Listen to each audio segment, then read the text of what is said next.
you should surround yourself with people who also want to see you win, who want to see you achieve it. So don't surround yourself with negative people. They will draw you back, they will push you back. Yes, people who will tell you to take the risk without being afraid, without being malicious about it. They genuinely want to see you succeed. Right. Surround yourself with those people. And if it doesn't go, at least you have tried your best. Right. And then you keep trying it. Don't give up. That is it. And every opportunity is out there on social media.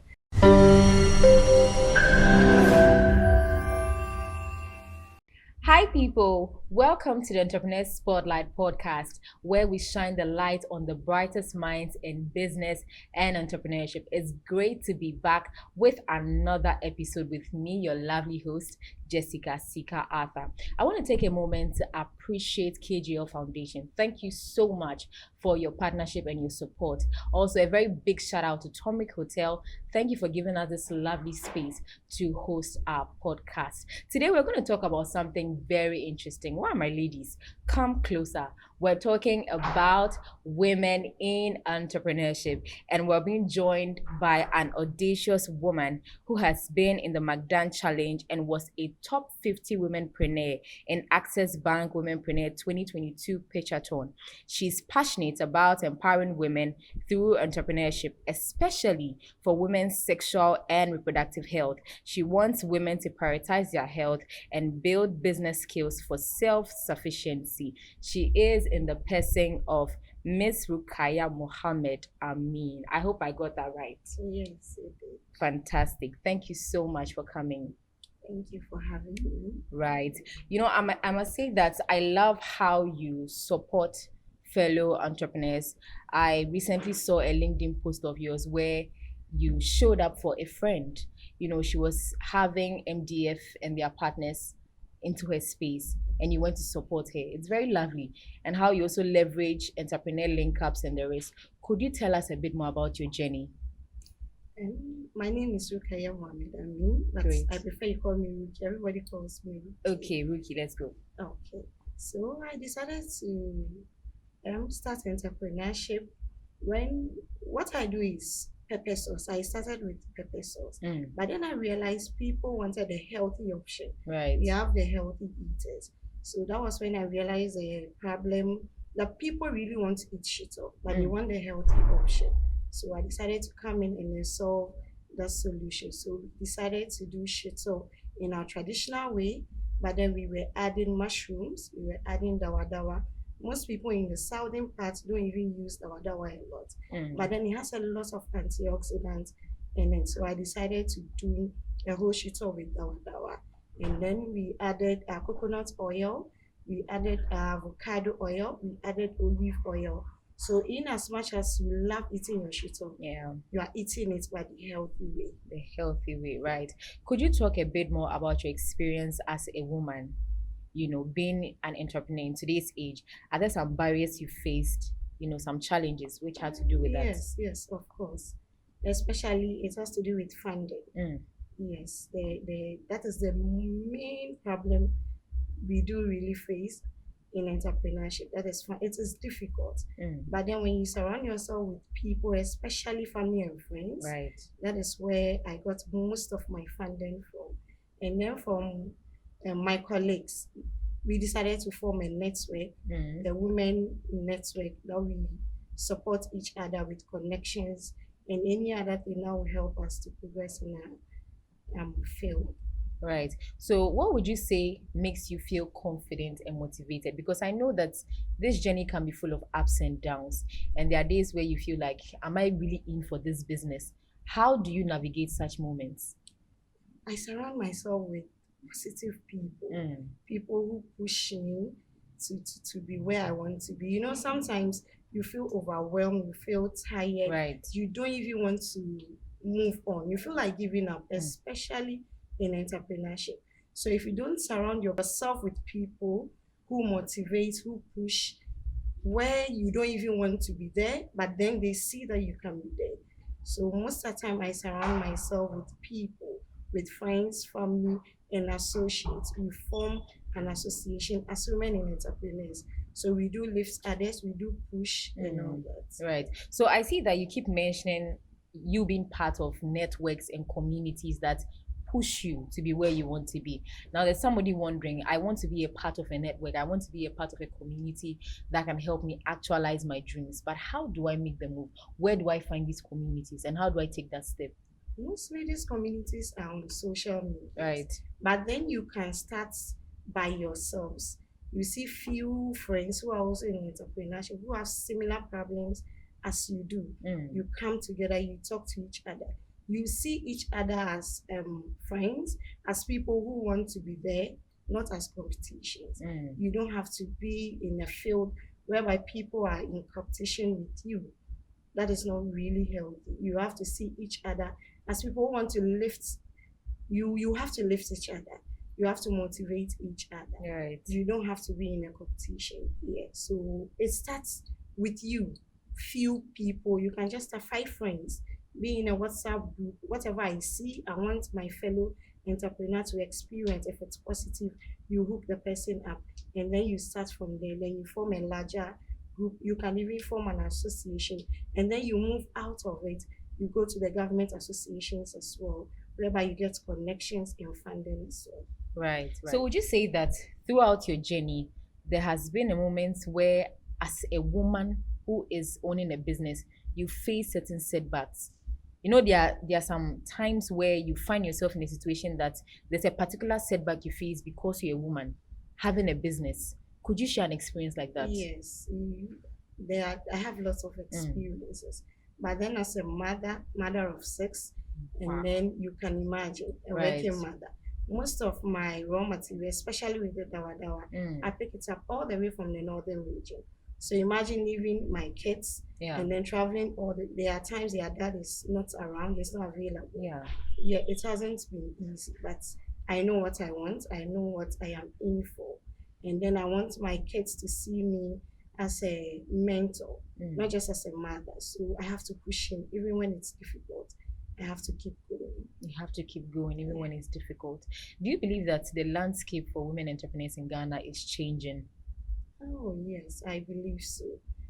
Because now there are lots of opportunities for women-led, now especially. Yes, especially those who have come together to form groups, associations. Yes, when we reach out to the government, they really do help. Right. There are a lot of mentorship programs for women-led, a lot of funding opportunities for women-led now. It wasn't like before. Yes, when we started, we didn't experience, but now it is there, it is available. So I think, yes, the narrative is changing and it is helping women a lot. Right, fantastic. So could you walk us through your journey a bit? I'm talking about the point where, you had children. Would you say you started before you had children or along the line? How was it like? How were you able to navigate? Because I believe a lot of young women want to do what you are doing, but then they feel like there are a lot of things serving as a barrier. Say maybe I just had a child, I'm in school, combining is very difficult. And you are an example of what they want to do. How did you navigate this path? I'll still go back to getting people around. I have been fortunate enough, with friends, especially with families. Yes, when it comes to finding, my families really do it. It's not that much, but it is something that I could rely on. With my friends, they are my world. Yes, let me put it that way. Yes, I always say I'm few of the people who could say I am fortunate to have friends in my life. Yes, my friends are always there. I could leave my kids with them. I could go anywhere. I don't have any issue once my friends are there. So in as much as you are doing it for yourself, you should surround yourself with people who also want to see you win, who want to see you achieve it. So don't surround yourself with negative people. They will draw you back, they will push you back. So people who keep telling Ruki, you can do, even there are times that I know I can't. I don't feel it within me, but they keep pushing it. You give it a try, take the risk. Yes, people who will tell you to take the risk without being afraid, without being malicious about it. They genuinely want to see you succeed. Surround yourself with those people, and I'm sure you should be able to get. And don't listen to those who, no, It's not your turn. You should hold on a bit. You have no, don't. Just give them. Just take the risk. Yeah. Yes, let me use that. Take the risk. Take Whatever the risk. happens, if it doesn't go, at least you have tried your You have best. tried, right? And then you keep trying again. Don't give up. That is it. So then you say that community really plays a very important, role in your journey and everyone's journey as well. Because like you said, there are days where you really don't feel like you can even do it. But then once you have people around you who push you, who inspire you, you believe you can. Right. So let's talk about, okay, now you are thriving in your business. There are younger women looking up to you. Maybe somebody just had a baby. Someone, just went to school and they're thinking of starting a business and they see you're a mother of 6, you are doing well. They want to start and they are looking up to you. Is there a way you use your platform to help them? Say maybe through your social media handle, recommending similar opportunities. Like you mentioned earlier on that there's so many opportunities for women in today's age. Do you use your platform to, show such opportunities? Yes. With few of my friends, Right. we've come together to form an association whereby we help girls coming up who wants to be entrepreneurs. We mentor them, we advise, we show them the way, we show them who to go to do what not to do. Yes, so we do that a lot with few of my entrepreneurs friends. We do that, we mentor, we teach, we help them navigate, especially with FDA and yeah. So is there like a channel for that so you could talk more on that and those like they can follow? No. You have a channel? No, mostly it's WhatsApp. I think you should create a channel. Yes, I think yes, so. very soon. Yes, we will. Exactly, because somebody's out there watching. I want to be like you. I'm in this situation. I feel like this is a barrier. And this lady has been able to do it. Me too, I want to do some. So once they're able to follow up and then, they catch up with you, it's really going to help. I want us to talk a bit more about motherhood and business because I think at a point you mentioned that you have 6 children. And you are a businesswoman, you are thriving in your business. Could you walk us through your journey? I mean, were you in business before you gave birth? Or you'd say that you already had children before you started? How was it like? So biologically, I have 4 and 2 from my late sister. So I'll say I have 6 because they were with me before I started the business. So, I have to. So, it wasn't easy. You know how it is with kids and all that, but I knew what I wanted. I wanted a financial freedom. At the same time, I wanted time for my kids as well. So I knew I had to make it. There was no way I would give up. There were times I get stressed, like I said, but because of my friends, they wouldn't give you any way, any space of giving up. They keep pushing. And then they keep reminding me of the reason why I started in the first place. So I had no choice. I had to make it. Choice. Yes, for my sake, for my kids, and then for everyone else. Yeah. You are really amazing because, I mean, there are lots of women who sometimes use childbirth as an excuse and it looks tangible. It looks like, oh, I have children. I can't do this. It's so much on me. And it makes sense because the demands can be, very exhausting.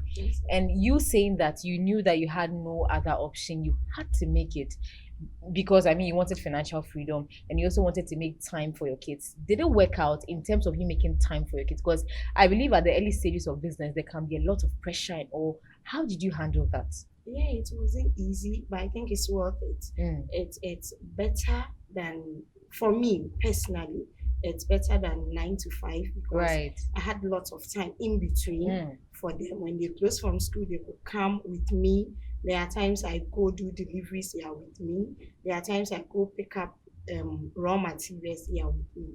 So for me, it's really paid off. It's okay for me since they are always with me, even during business. As at now, my oldest is now part of my shuttle business. Wow. She has taken over. Wow. Yes, so I think it's paid off since she's now part of the business. She does production even in my absence. She's able to let her younger ones help, especially with packaging. Yeah. They know how the process of packaging, what goes into it, what doesn't go. So even in my absence, I know she can still do it. She can supervise the younger ones for them to go through the process of making the purpose of.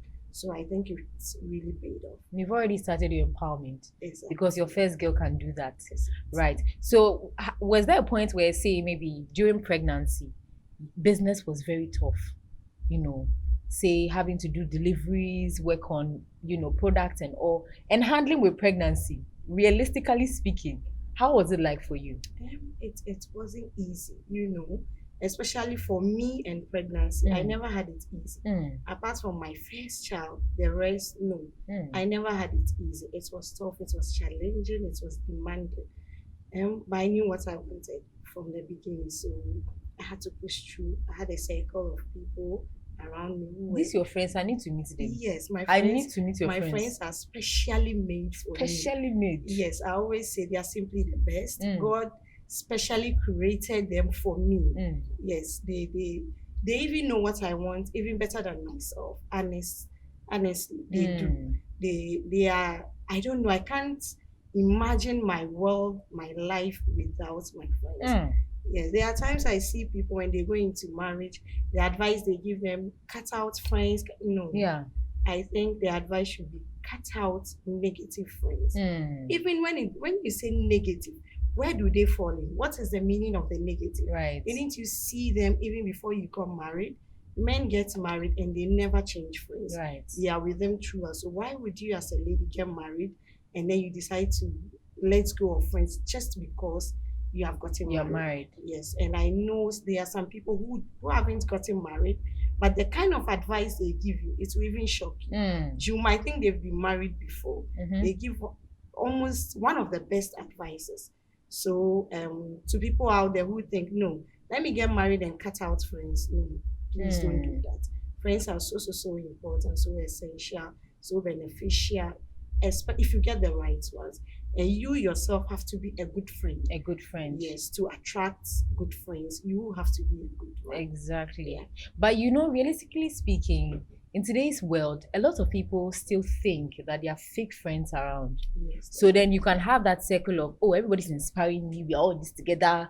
And then once in a while, you feel like, no, there's a fake friend hiding somewhere.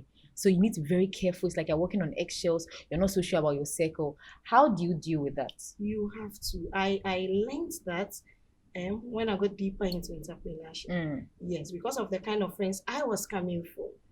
I was thinking every other person would be like that. Yes. Yeah. But then in entrepreneurship, I realized no, that is not how it is. There are people you might think are looking out for you, but they are not. So you need to be careful. You could see opportunities, and then the first people that comes to mind are your friends, obviously. Right. But then they could see, and they don't even want to involve you. They don't even want you to know about it. So it's okay, it's fine. But once you've gotten one or two who genuinely loves you, maintain them. You maintain, right. And then you move on. So I realized they are fake friends when I got deeper into entrepreneurship. And then life still goes on. I don't hold on to them. I don't have issues with them. No. I realized that is how they are. So I just leave them and then move forward. I've been lucky to have the best ones. So why would I hold on to the fake ones? No. Be the good one. You attract few ones and then you move on from there. Great. You spoke about, being into herbs, right? I want to know, how did the journey start? Talking about the herbs business. I started herbs when I had my third child. After that, I realized I had issues with my libido. Total zero. I did everything. Went to hospital, got some drugs. I did everything I could, but nothing was happening. So I decided to take matters into my own hands. I decided to read a lot. So I told why not do few about herbs. So I went into herbs. I decided to read, get to know the herbs that will help in terms of libido. I did, and then I realized, wow, there is something we are missing out. Yes, it is special. It is beautiful. So that was when I know there are other people in my situation, especially women over 30 years. They experience it a lot, and trust me, herbs it's number one. The orthodox ones are not going to help, but because I have done that for I think about 2 years, it didn't. But then with herbs, I think just after 6-7 months, I started to see the result. Yeah. So I decided to do a little bit research with people around me, and then I got to know, no, there are a lot of people in this situation. who feel shy to even talk about it. So right. why not create something? Let us, including me, come together and see how we can go about it. So I did that, and I realized, no, I have to take this seriously. Research about it. I had to go back to school and then do naturopathy. I'm still a student of naturopathy. Wow. As at now, yes, I'm not done yet. And then I realized we could use herbs, we could use food to reverse every other sickness. When I realized I was really doing this was when I had a couple with me. They've been married, I think, for about 12 years with no child. And then they've done everything. It was so when they came to me, initially I was a bit skeptical. Can I help? So we decided to do it with food. We used food for about 2 years, and then I added few herbs. Just after a year, they were pregnant. The wife was pregnant. That was when I knew this is a serious business. I have to go into it, learn about it, master it, and then own it. That was when my herbal business started. And I've never regretted it. I've never looked back. It's been so helpful as it now, yeah. I like the fact that every move of yours comes from your story. So now talking about your herbs, you said that it was because of that challenge you had and you decided to take a step forward to learning about it, researching and diving deeper into it. And previously talking about your pepper business as well, you said it's because you believe as a woman, you know, you can cook. So it's all coming from your, personality, knowing that this is who I am, and out of what I know I am, I can do ABC. And I think that's very inspiring. A lot of young women need to identify what they can do, and out of that they may create a lot of solutions. You are really inspiring a lot of people. I bet you, and you're doing amazing. Now let's talk about the award. In your profile, you were part of the Magdan Challenge and then the Womenpreneur Pitchathon. What was it about? And how did you even end up there? Did someone recommend it to you? Let's talk about that. No, this is where I tell people to use the social media wisely. Yes, use it right, use it wisely. Most of these opportunities are on social media. So you just go through them, you see what aligns with you, what you can do, you pick up the forms, you fill, and then you do your possible best to put out what you have. So that is what happens to me. I've been in a lot of competition, but they were all out there on social media. Right. Yes, especially with GIS has helped me so much in my journey. But every opportunity I had was just out there on social media. Nobody pushed it to me. Nobody called me. No, it was out there. I filled out the form. I was fortunate enough to be part of the few selected people. Yeah. And then I went through the process. My first machine was bought by GIZ. The second one was bought by GIZ. So every opportunity is out there on social media. So I think you should use the social media and then use it wisely. Most of this, they are there. LinkedIn, Facebook, Instagram, they are all out there. They are all out there. You just have to use it and use it wisely. Right. Could you share a challenge you faced throughout your journey, maybe just one of it, and you'd say that your perspective as a woman helped you navigate it? Women, there's a way we can handle situations, especially as a mother. Exactly. I would say, as a woman, what help? I make pepper sauce, and then I also help with other herbal products for healthy eaters, for other women. I do women products as well. So people believe me, people trust me because I am a woman. And with women, we are very good when it comes to cooking. Yeah. At least one or two, you should be able to navigate. Absolutely. So most people trust because I am a woman, I should make a better pepper sauce. And then with the women products, they believe I am a woman. I am the best person to be able to make those products for them, especially the feminine products. So who else will make a better feminine product than a woman? Who else is going to make a fertility tea than a woman? Right. Who else is going to make infection mixture than a woman? Yes. So I believe me being a woman has also positioned me to make better products, better. I think just being a woman has really helped make my product even better. Right. So people trust me because I am a woman. So that alone has also helped pushed my business up there. Because I am a woman. I love that phrase so much. So, Miss Rukaiya, somebody is watching you now, okay? With everything that you said, she's hoping, I want to be like this woman. Very confident and very daring, pushing through all odds. What would you say to that person? Sort of giving an advice or an encouragement from wherever they are, whichever sports they find themselves in. What would you say to them? I would say you should take the risk. Yeah. Take the risk. Take the risk. And then surround yourself with people who push you. Mm. That is so important. Mm. Just take the risk. Put in your best. Put in everything that you can. The worst is to fail. After failing, you come back, you position yourself, you try again. Mm. So just take the risk and put in your effort, your best, and everything that you can, and you'll make it. Mm. Take the risk. Thank you so much, Rukaiya. You've been a blessing to us. We really appreciate this.